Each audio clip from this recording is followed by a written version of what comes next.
What's up, ladies and gentlemen, and welcome to another Photosfera tutorial tips and tricks video. Today we're going to talk about how to dual or triple process a single raw file. Basically, what does that mean? It means that you have a raw file that you took, you have a photo that you were able to take, and you didn't have a tripod with you, so you weren't able to take bracketed exposures, meaning you weren't able to take an underexposed image and an overexposed image to either recover a blown out sky or shadows. So basically you want to make a HDR or high dynamic range image, but you forgot your tripod and it was late at night and you handheld the camera and you said, hey, you know what am I can't do anything about it. I don't have my tripod. What do I do? Well, guys, there's a solution and it's called dual processing. Let me show you guys. Let's open up Lightroom.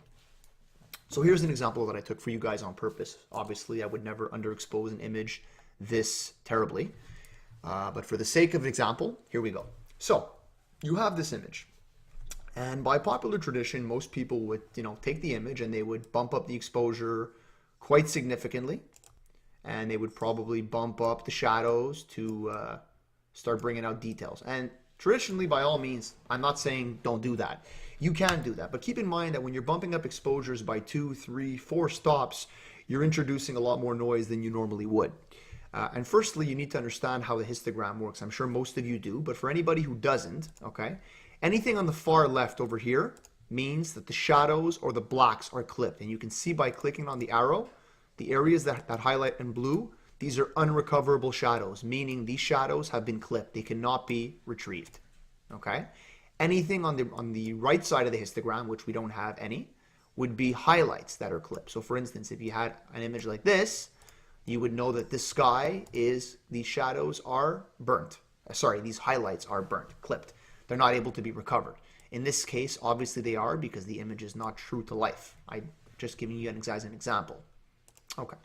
So keep in mind also at the same time, traditionally I never use these types of HDR methods. I tend to do most of my merging or blending in Photoshop, which I already told you I would be giving videos on later on.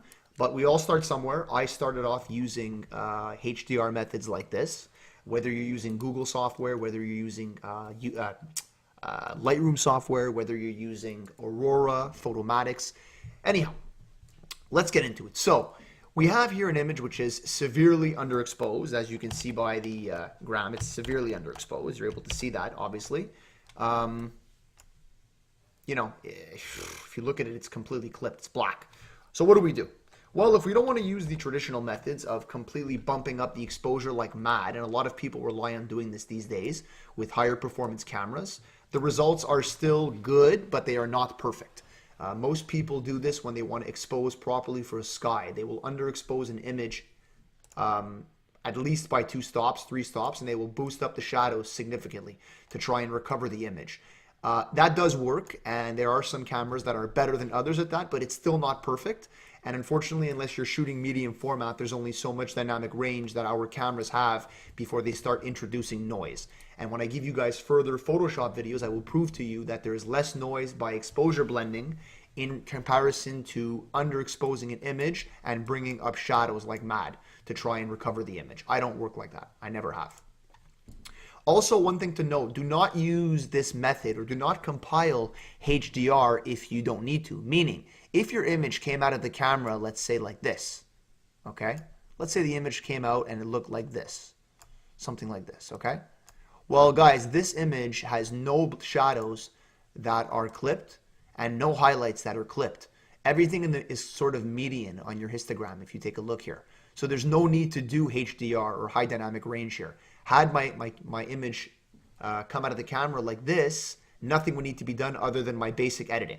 Okay, so this is only when you guys have an image that is severely overexposed, severely underexposed. So you're trying to shoot an interior and the window keeps blowing out.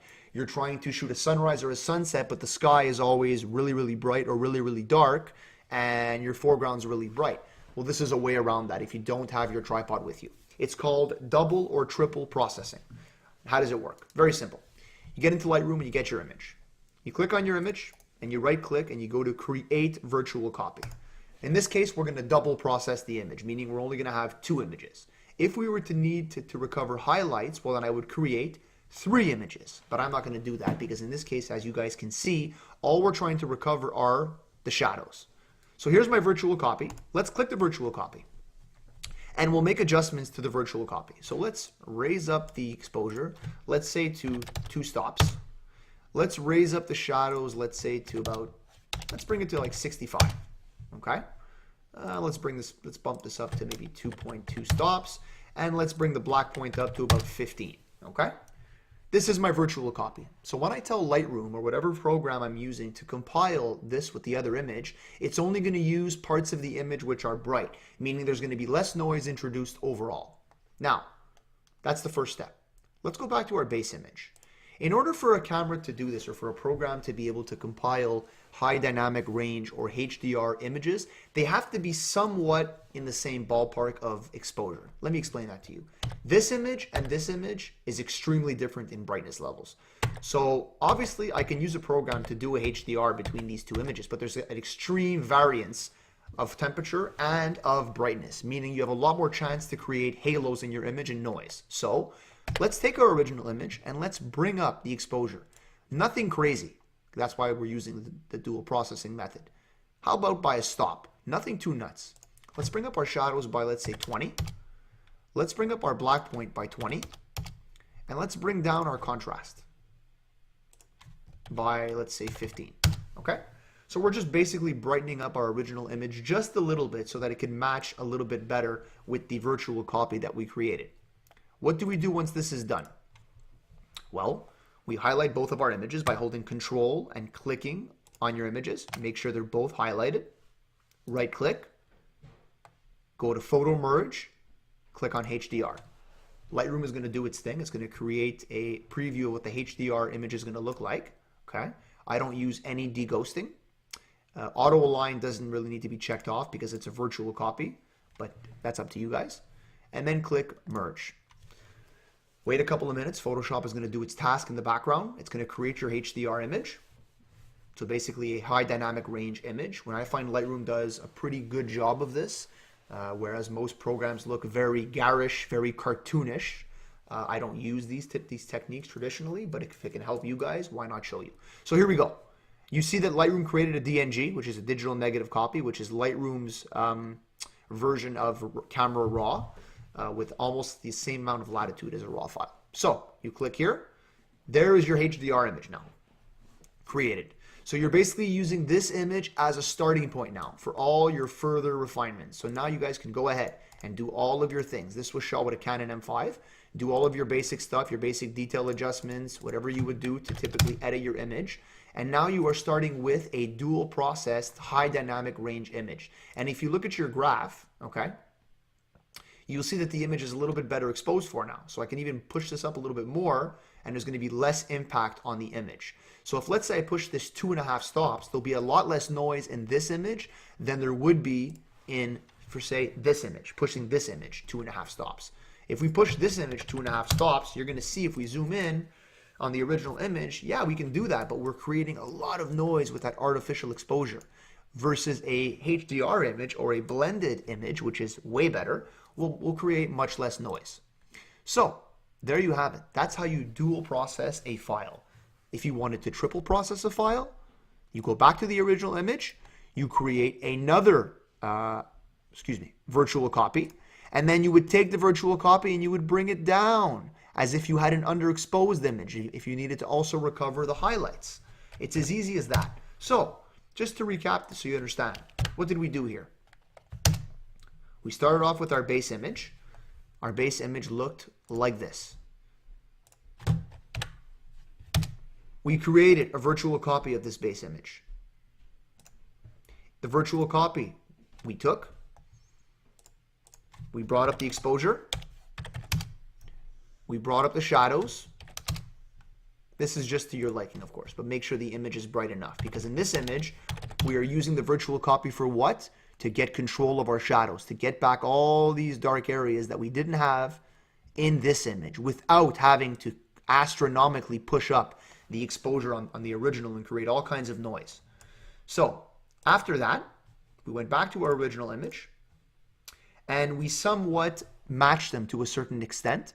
So we brought up the exposure just a little bit to sort of match them, just so there's not much of a contrast, much of a brightness difference between the two images. Okay. Then we highlighted both images by holding Control and clicking. Right click, Photo Merge, HDR. Merge. We let Lightroom do what it needed to do to create the image. Lightroom is creating the HDR. Once Lightroom is finished creating the HDR, you'll get a DNG file, which is Lightroom or Adobe's proprietary RAW format. Okay? There is our HDR or high dynamic range image to start. And then we would tweak this image.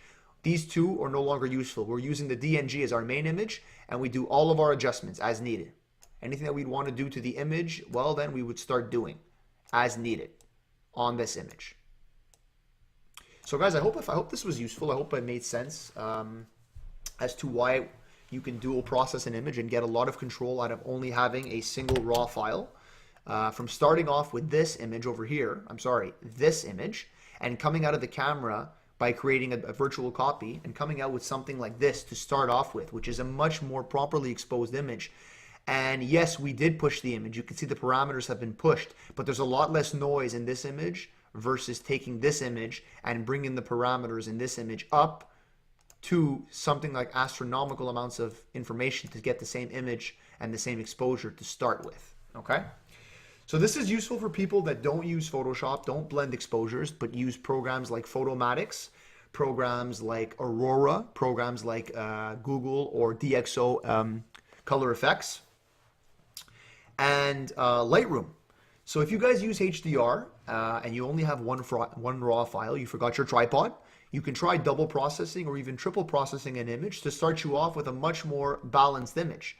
And basically, you'll go from this to this with one raw file. And with this started without making any major adjustments. So you kept all of the integrity and all of the quality file structure due to the fact that you made adjustments on your virtual copy first, and then you merged them. So guys, what do you think about this technique? Do you find it's useful? Do you guys have any questions? If you do, don't forget to comment and like my video. If you guys appreciate the content that I'm constantly providing for you, please subscribe to my channel. It's only going to get better. I'm starting off with very basic tutorials for more beginners in photography and photo editing. And I'm going to progressively advance, and it's going to progressively get a little bit more challenging once we get into Photoshop. We are going to go into the field very soon. As soon as I get back one of my video cameras that I use, I'm going to start doing some on-site video recordings to show you guys what I do in the field, how I prepare myself for my shooting, how I shoot and why I shoot that way. So there you have it, guys. That is how you dual process a single raw file. And this can also be used if you tend to do exposure blending in Photoshop. So that being said, guys, I want to wish you a great night.